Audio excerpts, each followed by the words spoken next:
staying visible on Instagram. Wow. Wow, it can feel like trying to hit a constantly moving target, can it? Oh, absolutely. You think you've got it figured out, and then, boom, something changes. Exactly. And, you know, if you're looking for maybe a quicker way, a smarter boost for your Instagram profile, you might want to check out a site like rapidboost.net. They offer services for that. But yeah, let's get down to it. How do we really make our content seen by the right people in 2025? That really is the million-dollar question, isn't it, for anyone serious about Instagram this year?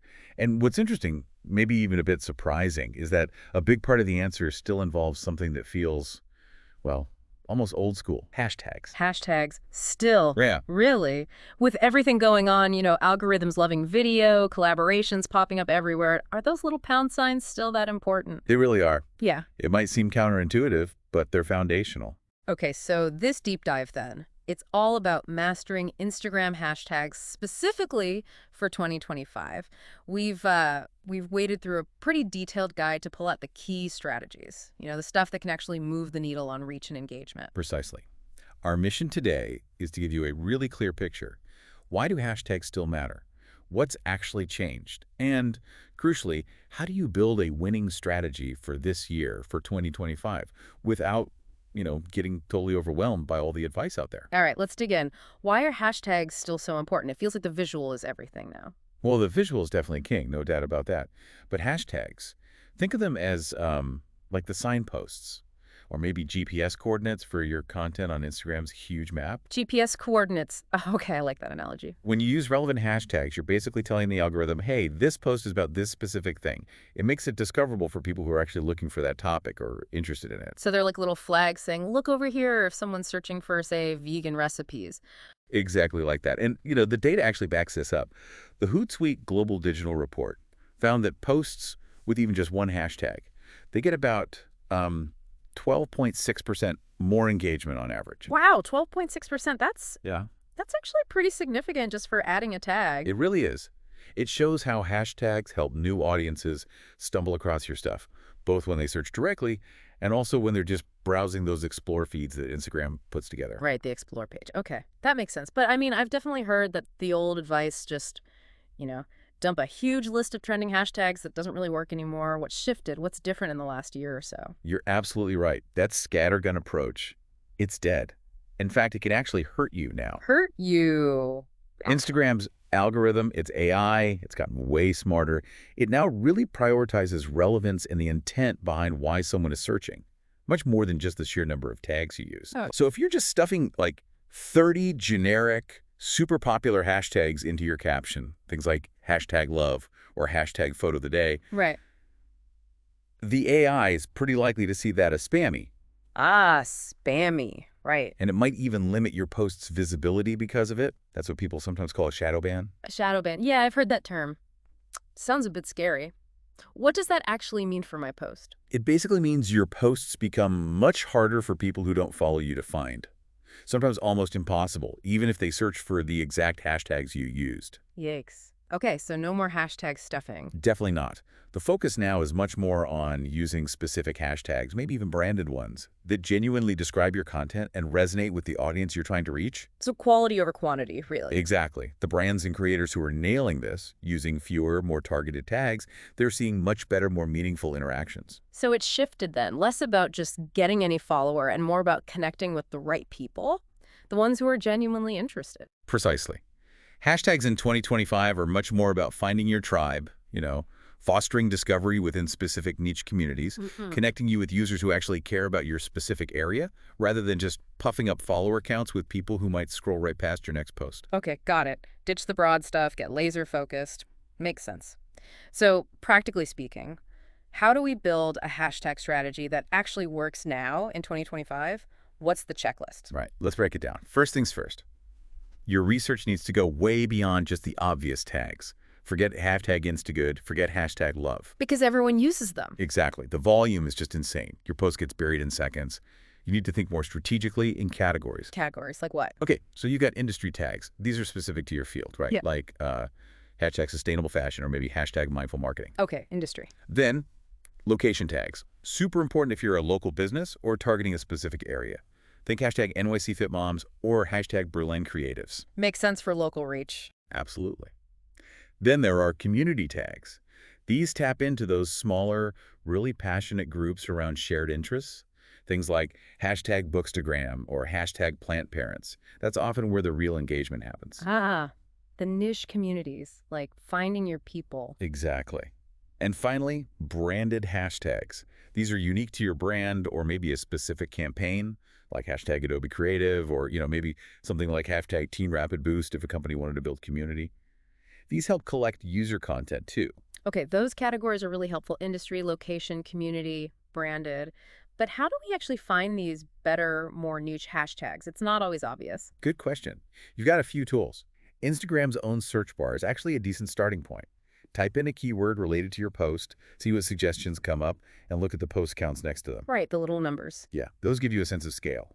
Then there are third-party tools, things like Hashtagify or Flick.tech. They can help you find related tags, see what's trending, analyze popularity. Okay, tools can help. What else? And definitely look at your competitors. See what they're using on their best posts. But don't just look at the obvious ones. Try to find their sleeper hashtags, too. Sleeper hashtag. Yeah, the ones that maybe don't have millions of posts but seem to consistently drive good engagement for them, those can be gold mines. Interesting. Okay, so we do our deep research, find these different types of tags. What's next on the checklist? This is super important. Relevance trumps quantity every single time. We touched on this, right? The algorithm prioritizes it. Hugely. Like if you post an amazing photo of cupcakes, but you slap hashtag travel tips on it, well, Instagram's going to know that doesn't fit. Your post probably won't show up for people searching hashtag travel tips. So keep it strictly related to the actual picture or video. Exactly. And the recommendation now, it's generally somewhere between, say, 3 and 7 tightly relevant hashtags per post. Whoa, only 3 to 7. That feels really low compared to what people used to do, like pasting in 30. It does seem low, but think about it. With smarter algorithms, a few really targeted tags are much more powerful for reaching the right audience than a long list of generic ones that might attract irrelevant views. Okay, focus on precision. Got it. What else? The next key is understanding the mix. You want a blend of big, medium, and niche hashtags. Right, you mentioned sizes. Can you define those a bit more, like post counts? Sure, so big hashtags, think over a million posts, maybe 1M plus poke. Huge potential reach, yes, but your post vanishes super fast. It's like shouting into a hurricane. Okay, fleeting visibility. Then medium hashtags, these are kind of the sweet spot, maybe in the 50,000 to 500,000 post range. They offer a decent balance of reach, and your content might stick around a bit longer. Better chance of being seen. Right. And then niche hashtags. These are under 50,000 posts, sometimes even much smaller. The overall reach is less, obviously, but the audience is often highly targeted, super engaged. This is where you build real community. So don't just use one type. Ideally, no. A good strategy often combines them. Maybe 1 or 2 big ones for that initial splash, several medium ones to hit relevant interest groups, and then a few hyper-focused niche tags to connect deeply. It's like fishing with different nets. I like that. Fishing with different nets. Okay, mix the sizes. Now, how often should we be updating these? Is it like find a good set and stick with it? Oh, definitely not set and forget it. Hashtag performance changes constantly. What taught today might be dead next week. Right, trends change. Exactly. So really, each post deserves a fresh look at the hashtag mix. Think about the season, any campaigns you're running, current events. Tailor it. Tailor it every time. That sounds like work. It is a bit more work, but it pays off. And crucially, use your Instagram insights. Go into the analytics for each post and see which hashtags actually brought people to it. Ah, track the performance. Yes. Based on that data, you need to regularly tweak, refine, rotate your hashtag sets. Keep what works, ditch what doesn't. Okay, continuous improvement. And the last point on this core strategy list. Avoid spammy stuff. We talked about the shadow ban risk. This means don't just copy-paste the same block of 20 or 30 tags onto every single post, no matter what it's about. Right, the copy-paste habit. And don't jump on a trending hashtag if it has absolutely nothing to do with your content. Just because hashtag Super Bowl is trending doesn't mean you should add it to your knitting post, you know? Good point. The AI will spot that disconnect. It's pretty good at it now, yeah. Yeah. Can really limit your reach if you do that stuff consistently. Okay, nobody wants that. So we've got the fundamentals down. Research, relevance over quantity, mix sizes, update regularly, and don't be spammy. Now, what about those more advanced techniques you mentioned, like branded hashtag campaigns? Right. This is a great tactic. You create a unique hashtag just for your brand or a specific campaign. The big goal here, encourage your audience to create content using that tag. User-generated content, UGC. Exactly. You can incentivize it with contests, maybe feature their posts on your feed, things like that. Think of huge examples like GoPro's hashtag GoPro Hero people sharing amazing shots, or Coca-Cola's hashtag Share a Coke. Yeah, those were massive. A good branded hashtag does two things. It builds a really strong community around your brand, and it gives you this amazing library of authentic content from your actual users that you can potentially reuse. Turns your audience into advocates, basically. Huh. Clever. Okay, what about where we put the hashtags? Caption, first comment, stories. Does it matter? You can use them in all those places. And interestingly, some research by Later.com actually found there's very little difference in reach between putting them in the caption versus the first comment. Oh, really? So that whole debate is kind of moot. It seems like it, yeah, for reach at least. Maybe it looks cleaner in the comments for some people. But don't forget stories. Using hashtags in your stories, either as text or with the sticker, that can get your story shown to people browsing those tags in the Explore tab. Ah, so stories can reach new people via hashtags? Potentially, yes. Yeah.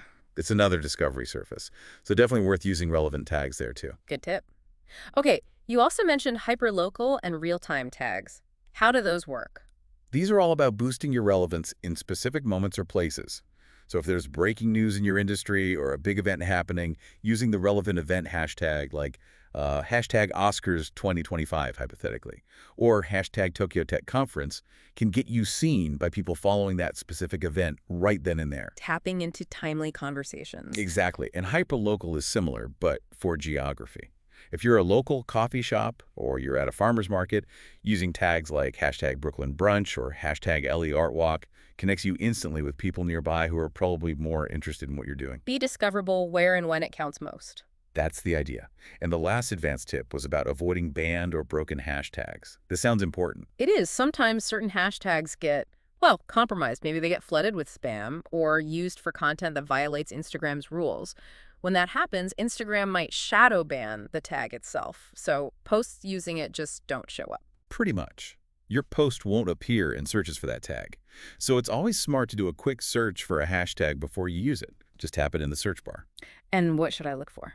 If you see very few recent posts, or if Instagram actually shows a message saying posts are hidden for community guidelines, then definitely steer clear. Avoid it.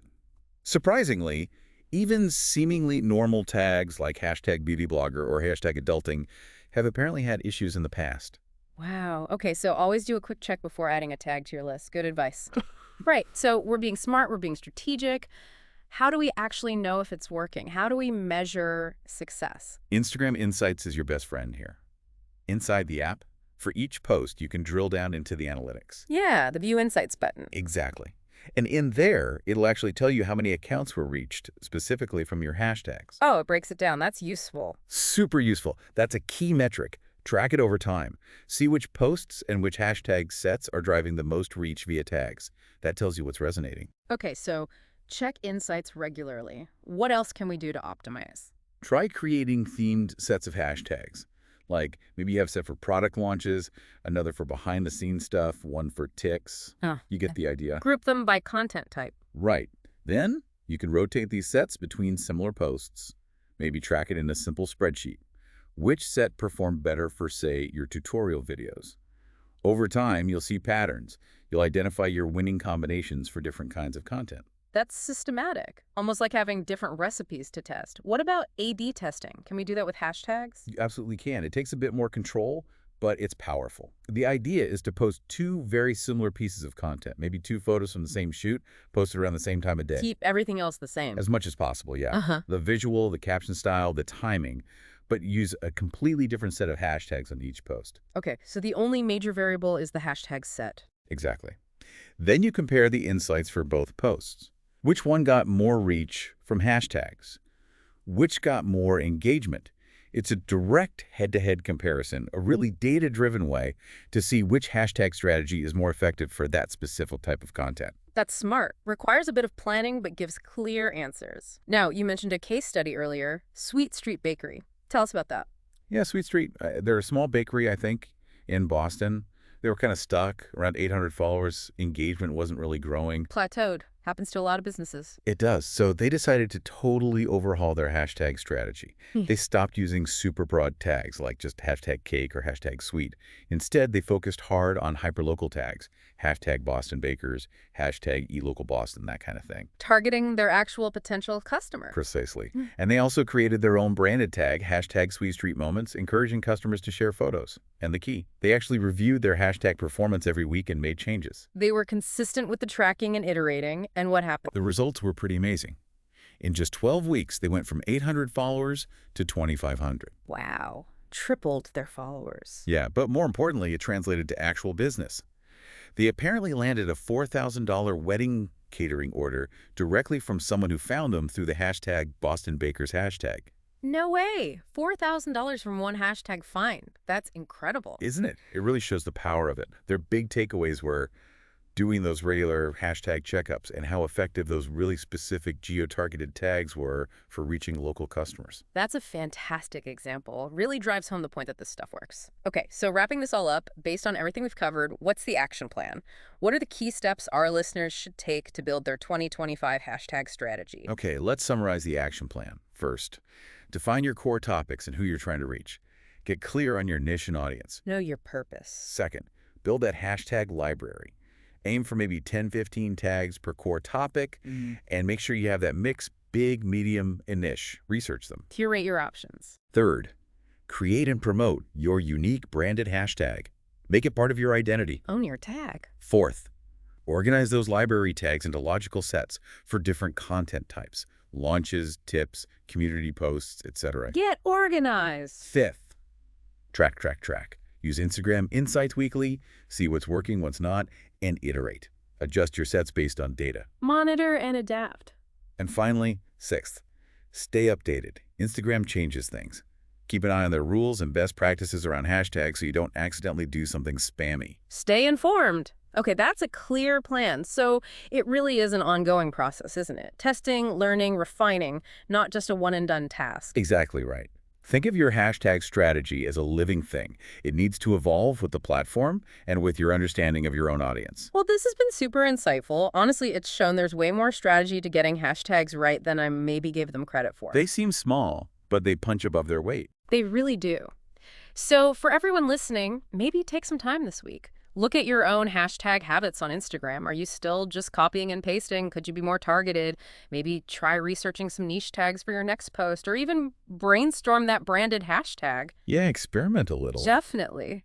Consider how paying attention to these seemingly small details like hashtags can actually unlock some pretty significant growth and connect you with exactly the right people. And, it makes you wonder, what other small details in this whole digital world might be holding similar untapped potential for connection and growth? Something to think about.